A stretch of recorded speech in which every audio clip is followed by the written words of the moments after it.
સદગુરુ મહારાજની જય. સત્ય સનાતન સતી ધર્મની જય. તો પ્રથમ નમો ગુરુદેવને, અને જેણે આપ્યો નિજ જ્ઞાન, જ્ઞાને ગોવિંદ ઓળખ્યા દેહ વિના. તો તત્વસાર ત્રિલોકમાં અને ગુરુ ગોવિંદ એક રૂપ, આદિ અંત મધ્ય એક છે, હરિગુરુ સંત સ્વરૂપ. સદગુરુ મહારાજની જય.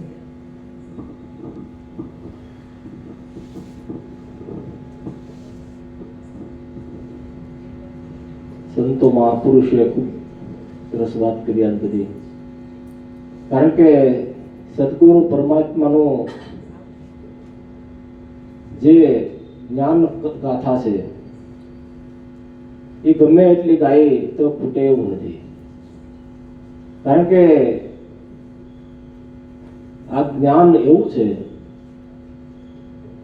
કે એને જેટલી જેટલી આપણે જીવનમાં ઉતારીએ એટલો એનો પ્રકાશ વધે. કારણ કે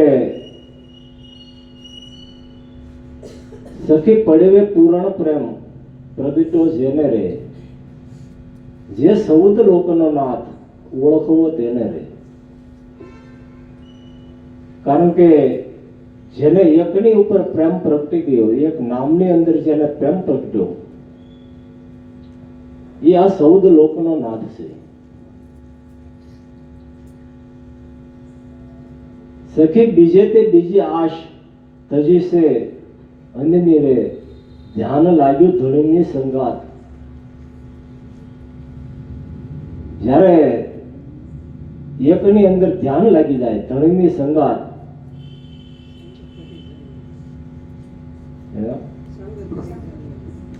સંગત હરિજનની રે.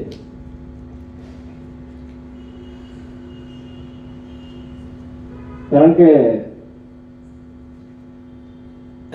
પણ થયું છે કેવું, સખી બારસે બાજીનો ખેલ બન્યો છે ખોટો. કારણ કે આ 12મી બાજીનો ખેલ, આપણે બધી બાજી ક્યાં 12મી બાજી જોઈ છે, જગતમાં ફરવું, બધું જોવું. આ 12મી બાજીનો ખેલ બન્યો છે ખોટો. આ બધો ખેલ ખોટો છે. આ 12મી બાજીનો ખેલ પણ આપણને સદગુરુ મહારાજે પોતાનું સ્વરૂપને ઓળખાણ કરાવી. પણ પોતાના સ્વરૂપમાં જો રહેવાય તો કામ બને એવું છે. હમણાં કીધું કે 9 દ્વાર, આ 9 દ્વારનો દેહ હે,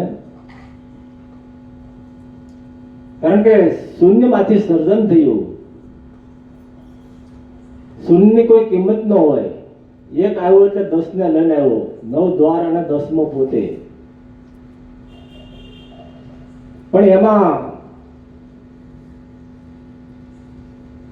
આ 5 વિષયો,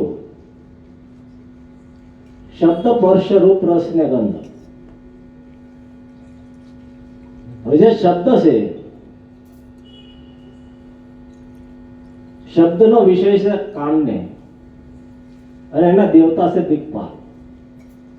અને એમાં મોત છે હરણનું. કારણ કે હરણ છે એને મોરલી વગાડે ને તો એ શબ્દમાં એટલો બધો તલ્લીન થઈ જાય, પારધી એને મારી નાખે. આ એક વિષય લાગ્યા છે, પણ આપણે મનુષ્યને તો 5 વિષયો લાગેલા છે. એટલે આ વિષય છે, જો વિષય માથે કાબુ મેળવશું તો ભક્તિ થશે, નહીં તો ભક્તિ થાય નથી. કારણ કે ભક્તિ કરવી હોય તો પોતાનો વિષય પરિબળ કયો છે એની ઉપર વિચાર કરી અને આપણે પોતાનું જીવન એમાં આપણે પોતાનું જીવન બનાવવાનું છે. કારણ કે આપણે રસનો વિષય વધારે હોય, કારણ કે રસનો વિષય છે જીભને, અને એના દેવ છે વરુણ દેવ. હવે આ વિષય આપણને વધારે તો રસનો જ હોય છે, કારણ કે હોટલમાં જવું, સારું સારું ખાવું, કારણ કે આ વિષયની અંદર આ મનુષ્ય ખેંચાતો જાય છે. કારણ કે વિષય રસની મોજમાં આ જીવ રહ્યો સમાય, પણ બ્રહ્મ જ્ઞાન પામ્યા વિના એ ભટક્યો અવનીમાય. આ વિષયની અંદર ફસાણેલો આ જીવ એ બ્રહ્મ જ્ઞાન જ્યાં સુધી એને પ્રાપ્ત ન થાય ત્યાં સુધી આ અવનીમાં ભટકવાનું સારું રહેશે. કારણ કે આ અવનીમાં અનેક જીવ જંતુઓ છે અને બધાને પોતાનો જીવ વાલો જ હોય છે. હવે કીડી છે ને, કીડી ભાગતી તો એક સંત મળ્યા, કીડીને પૂછ્યું કેમ તું ભાગે છો? તો કે મારી પાછળ આ ગાડું આવે છે એટલે મને કસડી નાખશે, એટલે હું મારો જીવ બસાવવા માટે ભાગું છું. તે સંત કે પણ તું મરી જતો એમાં તારે ફેર શું પડે? જીવ તો બધાને વાલો હોય ને, તો તારે બીજો દેહ મળશે. તો કીડી મરી ગઈ, બીજો દેહ મળ્યો, તો બીજો ઉંદરનો દેહ મળ્યો. કારણ કે આપણે કેટલી યોનિમાં જન્મ લઈ અને આ મનુષ્યનો દેહ મળ્યો છે. અને કોઈ પણ જીવ જંતુ કોઈ પણ હોય તો એને જીવ બધા એના વાલો જ હોય છે, પણ ઉત્તમમાં ઉત્તમ આપણને મનુષ્યનો દેહ મળ્યો છે. 84 લાખ યોની ફરતા ફરતા આપણે આવ્યા છીએ અને આ ઉત્તમ દેહ મનુષ્યનો મળ્યો છે. અને આ મનુષ્યના દેહ ભગવાનની પ્રાપ્તિ થાય છે, મોક્ષ ગતિને પમાય છે. એટલે કીધું છે કે મનુષ્યનો દેહ જો મળ્યો છે તો ભગવાનનું ભજન કરી લો. કારણ કે મોક્ષ ગતિને પામવા માટે આ ઉત્તમમાં ઉત્તમ દેહ છે. આ એક તક મળી છે આપણને મનુષ્ય દેહની. જો આ તક હાથમાંથી વહી જશે તો પાછું 84 માં જવું પડશે. એટલે સંતો મહાપુરુષો ખૂબ મહેનત કરે છે કે આ જીવને કંઈક અધોગતિમાંથી સદગતિ તરફ લઈ જવા માટે. પણ જીવ આ વિષયમાં એટલો બધો ફસાડેલો છે કે એને સૂઝતું જ નથી, કારણ કે એને મુક્તિ જોતી જ નથી. મોજમાં આનંદ કરે છે આ વિષયોની અંદર, એટલે એને મુક્તિનો કોઈ માર્ગ સૂઝતો જ નથી. એની મનમાં ઈચ્છા જ નથી કે મારે મુક્તિ લેવી છે, બસ મોજ કરવી છે. પણ આ કાલ સવારની અંદર પછી આ જીવન પૂરું થઈ જશે અને પછી પાછી યોની, કારણ કે માવતર તો કહે છે ને ભાઈ ગમે એ અવનીમાં જાઓ તો મા બાપ તો હોય જ તે. પણ વારે વારે આ મનુષ્યનો દેહ મળતો નથી. એટલે લાલજી મહારાજે પણ વાણીમાં કીધું કે લાલને જેણે આત્મ નહીં ઓળખાયા એ તો મિથ્યા જગતમાં આયા. આ દેવને દુર્લભ એવો આ દેહ છે એનો વિચાર ન લાવ્યા. મનુષ્ય દેહ મળ્યો અતિ ઉત્તમ, ફોગટ જન્મ ગુમાયા. કારણ કે આ ઉત્તમમાં ઉત્તમ મનુષ્ય દેહ મળ્યો છે અને આત્માની ઓળખાણ જો ન થાય તો આ ફોગટ આપણો જન્મ વયો જાય.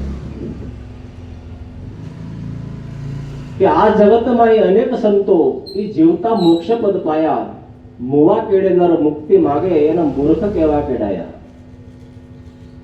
આ જગતની અંદર અનેક સંતો મહાપુરુષો થઈ ગયા છે જેને જીવતા મોક્ષ પદને પામ્યું. કારણ કે જીવતા જ ખબર પડે, મેરા પછી કોઈને કઈ ખબર પડતી નથી, કોઈને ટપાલ કઈ આવી નથી કે મને મુક્તિ મળે છે, મોક્ષ મળ્યો છે કે નહીં. પણ આ જીવતા જ ખબર પડે મોક્ષ ગતિ પામ્યા કે નહીં. કારણ કે મોહ જો છૂટી જાય તો મોક્ષ ગતિને પમાય. મનને મોહમાંથી છોડાવવાનું છે. આપણું મન છે એટલું બધું મોહિત થયું છે આ જગતની જાળમાં, એને મોહમાંથી છોડાવવાનું છે. અને જો એ મોહમાંથી મુક્ત થઈ જાય તો મુક્તિનો દ્વાર એને મળી જાય. પણ સંતો મહાપુરુષો ખૂબ મહેનત કરે છે, પણ આ જીવ સમજે તો, નગર પાછું જશે એમ તો છે જ. કારણ કે આદિ વ્યાધિ ને ઉપાધિ ત્રિવિધના તાપમાં આખું જગત બળે છે. એમાંથી આ સંતો આવી અને ઓઘો હળગે છે, એનાથી સારા સારા પૂળા ખેંચે છે. જો એમાં આપણું જો મન એમાં લાગી જાય તો મુક્તિ નો દ્વાર મળી જાય. નકર પછી નારદ વિષ્ણુ ભગવાનને કહે કે આ મોક્ષ સ્વર્ગલોક ખાલી કેમ પડ્યું છે, કે સ્વર્ગમાં આવવા માટે કોઈ તૈયાર નથી. કારણ કે કોઈને ભગવાનની ભક્તિ કરતા હોય તો સ્વર્ગ માટે નથી કોઈ કરતા. કારણ કે ધન દોલત ને દીકરા માટે ભક્તિ કરે છે, કે મારે બંગલા થાય ને ગાડીઓ થાય ને પૈસા બને ને આ હાટું ભક્તિ કરે છે. કોઈને મુક્તિ નથી જોતી, કે ધન દોલત ને દીકરા માગે, રોજ પાખંડીને પગે લાગે. પામર પછી પાખંડીને પૂજે, આ દિલમાં વાતો દુઃખની. જીવ પામર છે, પામર એટલે પશુ જેવું. પાખંડીને પૂજે, કારણ કે આપણે જોઈએ ને તો ખૂબ પાખંડ હાલતું હોય ને એને પૂંજવા જાય. એટલે સંતો મહાપુરુષો એનું દુઃખ લાગે છે એને, કે આ જીવને સમજાવવો કેમ.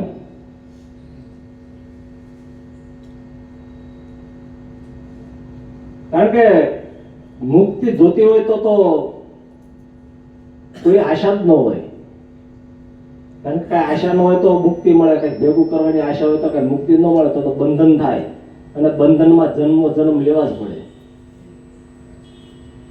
એમ નારદજી વિષ્ણુ ભગવાનને પૂછે છે કે આ સ્વર્ગલોક ખાલી કેમ છે. તે કે સ્વર્ગમાં આવવા માટે કોઈ તૈયાર નથી. તે કે આગળ કે હું સ્વર્ગલોક ભરી દઉં, આવે હું નહીં. એમ મૃત્યુલોકમાં આવ્યા બધા માણસોને પૂછ્યું પણ કોઈ તૈયાર ન થયું. હજી કે મારે આ કામ બાકી છે, ઓલું કામ બાકી છે, હજી વાર છે, પછી આવશું. નારદજી કહે કે કોઈ તૈયાર થયું નહીં. પછી પાછા આવતા હતા તો પેલા ભૂંદરા મળ્યા, કાદવમાં ઓલું કરે મોઢા મારે. એને એમ થયું કે આ ભૂંદરાને લેતો જાવ, કોઈનો આવ્યા કાંઈ નહીં. કે ભૂંદરાને પૂછ્યું તમારે સ્વર્ગમાં આવવું છે. કે સ્વર્ગમાં આવવું હશે તો આવી. એમ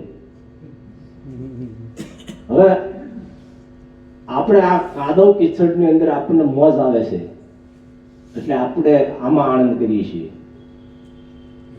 એટલે મુક્તિનો દ્વાર આપણે મેળવી નથી શકતા. અને સંતો મહાપુરુષો મુક્તિ જીવને મુક્ત કરવા માટે મહેનત કરે છે. કારણ કે આ જીવ છે એ બંધાયેલો છે. શિવમાંથી જીવ થયો છે, અને આ જીવ થયો છે એટલે આ જીવપણું લાગ્યું. જીવપણું એટલે અજ્ઞાન દિશા.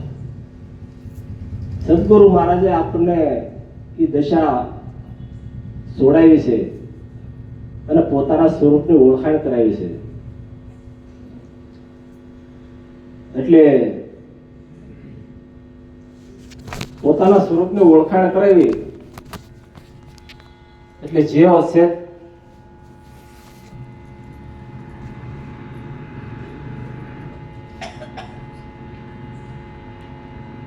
કે તું કોણ છો.